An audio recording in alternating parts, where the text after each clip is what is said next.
Hey guys, in this video, I will show you how to see deleted messages on Android. Alright, let's begin.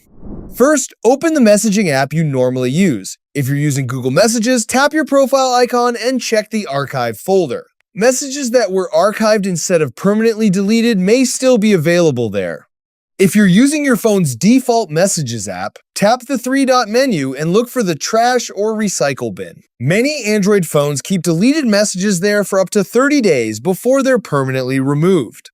Another way to recover deleted messages is by restoring a previous backup. Open Settings, go to Google, then Backup, and check if message backups are enabled. If you have a backup created before the messages were deleted, restoring that backup can bring back your SMS and MMS messages.